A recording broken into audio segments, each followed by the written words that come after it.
دھاندلی زدہ الیکشن تھا. اس کے بعد اس کو اقتدار پہ بٹھایا اور ہم نے کالی پٹیاں باندھ کر اسمبلی میں ہم نے اوتھ لیا پاکستان کی خاطر, جمہوریت کی خاطر. لیکن ان 4 سالوں میں جو کچھ ہوا وہ آپ کے سامنے ہے. 1.25 سال مجھ ناچیز بطور وزیر اعظم یہ مخلوط حکومت 1.25 سال ہو چکا. اب 1 مہینہ رہ گیا ہماری یہ ٹرم پورے ہونے کے لیے. مجھے بتائیں کیا ایک بھی کرپشن کا, چاہے وہ الزامات کی حد تک ہو, کوئی آپ نے سکینڈل سنا, اخباروں میں پڑھا, ٹیلی ویژن پہ سنا؟ ایک بھی. یہ میرا کمال نہیں ہے, یہ مخلوط حکومت کا کمال نہیں ہے, یہ اللہ تعالیٰ کا بے پایاں فضل و کرم ہے کہ ہم سب کو پاکستان کا وسیع تر مفاد وہ ہمارے سامنے ہے. آج میں یہ کہہ سکتا ہوں بلا خوف تردید اللہ تعالیٰ کے فضل و کرم سے کہ اس 1.25 سال میں جتنے میں بڑے بڑے جو پروکیورمنٹ کانٹریکٹس ہیں ان کی بات کر رہا ہوں, یعنی بڑے بڑے جو سودے کیے پاکستان کی حکومت نے, گندم خریدی اربوں ڈالر کی, کھاد خریدی اربوں ڈالر کی, اور دوسرے میں گنوا سکتا ہوں. آپ یقین کریں کہ اللہ تعالیٰ کے فضل و کرم سے خود نمائی میں جائے بغیر جو سب سے شفاف ترین بولی کے بعد جو سب سے کم بولی دینے والی کمپنی تھی, چاہے وہ گندم کی تھی یا کھاد کی تھی, میں نے اور میرے ساتھیوں نے کیبنٹ میں ہم نے مل کر اربوں روپے مزید کم کروائے, جو کہ قانون کے مطابق اس کی قطعاً کوئی گنجائش نہیں تھی. یہ کس لیے کروائے؟ یہ ایک تڑپ تھی پاکستان کے عوام کے لیے, یہ ان کا پیسہ ہے. ایک تو اس سال گندم نہیں ہوئی, انہوں نے گندم ایکسپورٹ کی, پھر امپورٹ کی, اور ایکسپورٹر امپورٹرز کی جیبیں بھر دی. غریب عوام تباہ ہو گئے مہنگائی کے ہاتھوں. چینی پہلے ایکسپورٹ کی, پھر امپورٹ کی, اربوں ڈالر اس کو اوپر ضائع کی, اور اپنا بڑے بڑے ٹھیکیداروں نے اپنی جیبیں بھر لیں. پھر روپیہ بھی جو ہے وہ ڈالر کے مقابلے میں اپنی قدر کھو رہا تھا, وہ ونڈ فال پروفٹ اس کے علاوہ تھا. مجھے بتائیں اس طرح کا کوئی ایک بھی سکینڈل اس حکومت کے 1.25 سال میں آپ کے سامنے آیا؟ میں آپ کو ایک اور مثال دے کے یہ اپنا بات ختم کرتا ہوں, کیونکہ خود نمائی مقصد نہیں ہے, یہ بتانا مقصود ہے کہ جو عمران نیازی جو بڑے بڑے دعوے کرتا تھا اور پوری اپوزیشن کو دن رات چور اور ڈاکو کا منترا اس نے 4 سال چلایا, جس کو ٹیلی ویژن پر خوب گھمایا گیا, اخبارات میں گھمایا گیا, اور جگہوں پر بھی وہ گھومتا رہا یہ وہ منترا. اس شخص کے مقابلے میں اس حکومت نے 1.25 سال میں ابھی ہم نے چین کے ساتھ نیوکلیر پاور پلانٹ کا ایک اور سودا کیا ہے.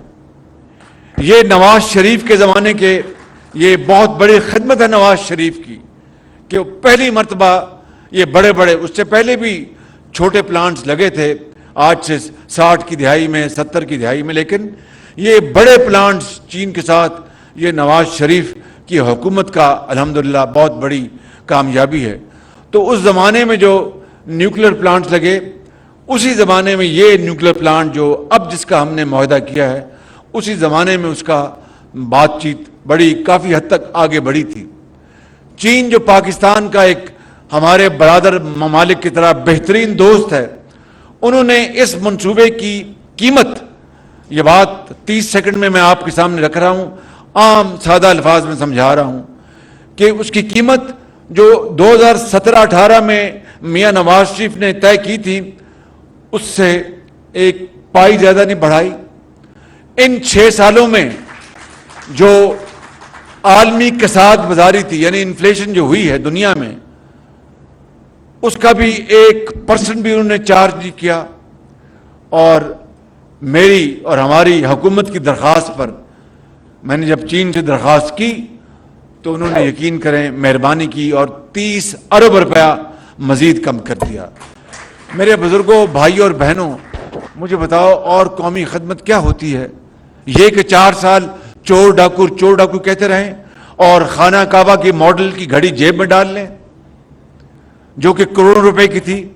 یہ کہ 4 سال ہم پوری اپوزیشن کو متون کریں اور چور ڈاکو کہتے رہیں اور 190 ملین پاؤنڈ کا تاریخ کا سب سے بڑا ڈاکہ ڈالے؟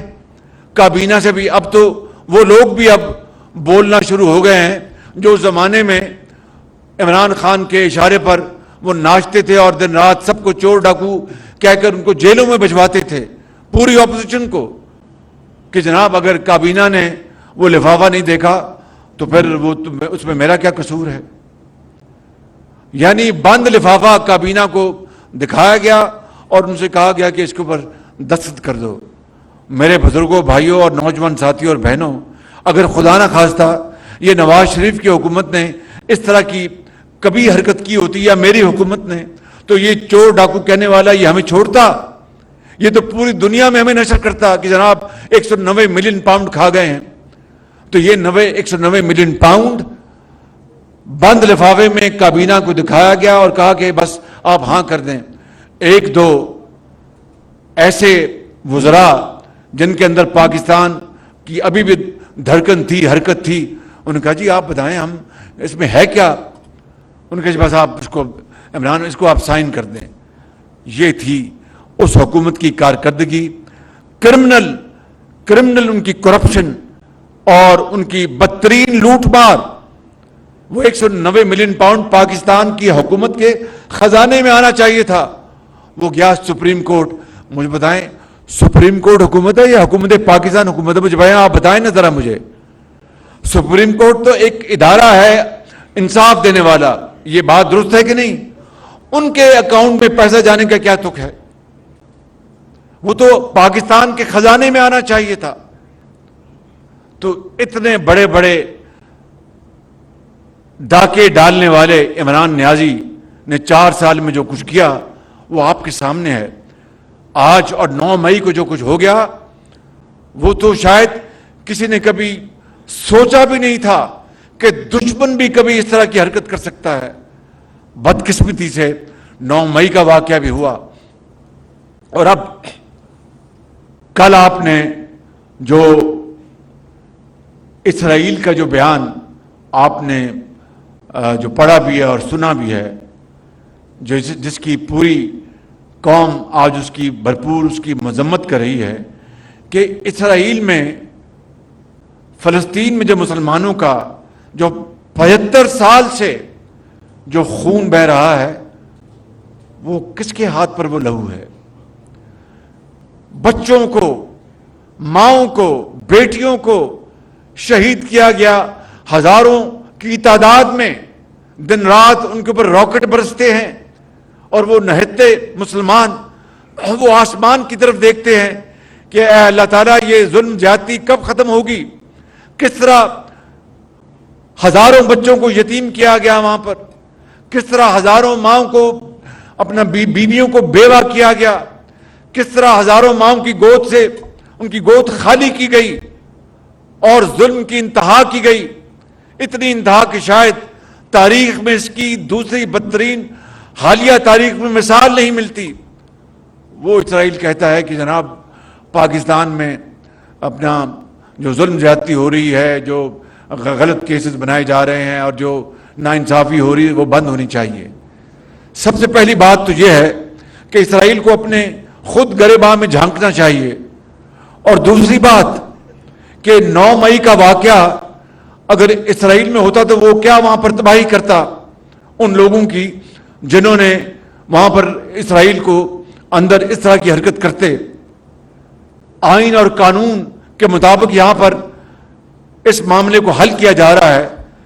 اگر یہی بات تھی تو پھر 6 جنوری 2021 کو جو کیپٹل ہل میں ہوا اور اس کے نتیجے میں جو سزائیں ملی، اسرائیل نے اس کے بارے میں کیوں نہیں بات کی؟ میرے نوجوان ساتھیوں، بزرگوں اور بہنوں، یہ ہے وہ سازش جس کے تانے بانے کہاں کہاں ملتے ہیں۔ میں قطعاً یعنی مذہبی رنگ دینا کسی چیز کو اس میں بلیو نہیں کرتا. قطعاً ہر ایک کو اپنے اپنے مذہب کے مطابق زندگی گزارنے کا اس کا حق ہے. اگر اسرائیل میں یہودی بستے ہیں تو وہ ضرور شوق سے اپنا جو ان کا مذہب اس کے مطابق زندگی گزاریں، لیکن ان کا مذہب بھی ان کو حق نہیں دیتا کہ وہ بے گناہ فلسطینیوں کا دن رات قتل عام کریں. لہذا پاکستان کے اندر اگر 9 مئی کو ایک تاریخ کی بدترین ایک حرکت ہوئی ہے اور دوست نما دشمنوں نے حرکت کی ہے، تو آئین اور قانون آج اس کا راستہ اپنا رہا ہے، تو ان کے پیٹ میں کیوں درد اٹھتا ہے؟ تو میں سمجھتا ہوں کہ ہر ایک کو اپنے اپنے ملک میں آئین اور قانون کے مطابق حق ہے کہ وہ انصاف کے مطابق فیصلے کرے. 9 مئی کا واقعہ یہ تاریخ کا سیاہ ترین دن ہے. یہ قوم کبھی اس کو بھلا نہیں پائے گی. شہداء کو کس طرح ان کی بے حرمتی کی گئی، ان کی قبروں پر کس طرح بے حرمتی کی گئی، ان کے مجسموں کو کس طرح توڑا گیا، اور کس طریقے سے اس ملک کے اندر انارکی پیدا کرنے کی ایک بدترین کوشش کی گئی، جس کو اللہ تعالیٰ نے اپنے بے پایاں فضل و کرم سے اور پوری قوم کی یکجہتی اور ایکے سے اس کو نیست و نابود کیا گیا. میرے بزرگوں، میرے بھائیوں، میں یہ نہیں کہتا کہ آپ ہمیں ووٹ دیں، میں صرف یہ کہتا ہوں کہ بالکل دل کو اور دماغ کو بالکل آزادی کے ساتھ سوچیں، حقائق کے اوپر نظر دوڑائیں، تحقیق کریں، اور پھر جو آپ کا دل ہے جس کو ووٹ دیں گے ہم اس کو تسلیم کریں گے. پاکستان انشاءاللہ ضرور اپنا کھویا ہوا مقام حاصل کرے گا، اور انشاءاللہ جب الیکشن کے نتیجے میں نئی حکومت آئے گی، جو بھی آئے گی، اگر ہم حکومت میں ہوں گے تو میرا اللہ تعالیٰ کے فضل و کرم سے اس قوم سے وعدہ ہے کہ نواز شریف کی قیادت میں ہم انشاءاللہ پاکستان کو 5 سالوں میں ہم غربت اور بے روزگاری کے خاتمے کے لیے جانیں لڑا دیں گے. تعلیم کے فروغ کے لیے ہم انشاءاللہ تمام وسائل، لاکھوں نہیں کروڑوں طلباء و طالبات کی قدموں میں نچھاور کریں گے. ہم زراعت کی ترقی کا پہیہ ہم انشاءاللہ انتہائی برق رفتاری سے آگے چلائیں گے. شمسی توانائی لے کے آئیں گے اس ملک کے اندر. ہم انفارمیشن ٹیکنالوجی کو، معدنیات کے جو خزانے ہیں ان کو کھول کر اس قوم کو مل کر انشاءاللہ پوری قوم کے ساتھ، پوری تمام جو ہماری پارٹی ہم وطن محب وطن پارٹیوں کے ساتھ مل کر انشاءاللہ ہم پاکستان کے اندر ترقی کا ایک نیا چشمہ ہم انشاءاللہ لے کے آئیں گے. لیکن اگر عوام نے کسی اور حب الوطن پارٹی کو ووٹ دیا تو ہم اس کا احترام کریں گے اور پارلیمان میں اپنا رول ادا کریں گے. یہ سوچ ہماری ہے، پی ٹی آئی کی جو سوچ ہے. اگر میں وزیر اعظم ہوں تو سب کچھ ٹھیک ہے، میں وزیر اعظم نہیں تو پاکستان کو خدا نہ خواستہ توڑ دو، پاکستان کی افواج کو دیار غیر میں بدنام کرو، ان کو خط لکھو کہ ان کو پاکستان کی فوج کو اسلحہ نہ دیں، ان کو طیارے نہ دیں. یہ ہے حب الوطنی. او بھائی، جس ملک نے تمہیں ایک کھلاڑی بنایا، تمہارے اپنا سر پر ایک ہما بٹھائی 92 کے ورلڈ کپ کی، اور میں اس کی بھی تاریخ جانتا ہوں. وہاں پر آپ نے میں کرتے رہے، 11 جو ٹیم پلیئرز تھے ان کی بات آپ نے کی نہیں. یہ ورلڈ کپ میں نے جیتا ہے، میں نے جیتا ہے. اور بھائی یہ اللہ تعالیٰ نے پاکستان کے اوپر کرم کیا، اور ٹیم ورک کے ساتھ، جس میں میاں جاوید میاں داد بھی تھے اور دوسرے کھلاڑی بھی تھے، سب کی ٹیم ورک کے ساتھ رب نے بڑا کمال کیا اور آپ کو عزت دی. آپ کو وہ عزت راست نہ آئی، اس کے بعد نہ جانے آپ کے دماغ کو کیا ہوا، اور آج آپ اس جگہ پہنچ گئے ہیں کہ وزیر اعظم بننے کے بعد آپ پاکستان کے ساتھ دشمنی کر رہے ہیں. یہ ہم نہیں ہونے دیں گے انشاءاللہ، یہ کبھی نہیں ہوگا. ہم پاکستان کے 22 کروڑ عوام ایک سیسا پلائی ہوئی دیوار بن کر ان تمام ہتھ کنڈوں کو انشاءاللہ ناکام کریں گے اور پاکستان عظیم بنے گا. میرے ان الفاظ کے ساتھ میں آپ سب کا شکریہ ادا کرتا ہوں. یہ فلائی اوور 6 مہینے میں نہیں، 3 مہینے کا میں نے کہا ہے کہ 3 مہینے میں اس کو مکمل کریں انشاءاللہ. اور میرے ساتھ نعرہ لگائیں بڑے زور کے ساتھ، پاکستان، پاکستان، قائد اعظم، بہت شکریہ.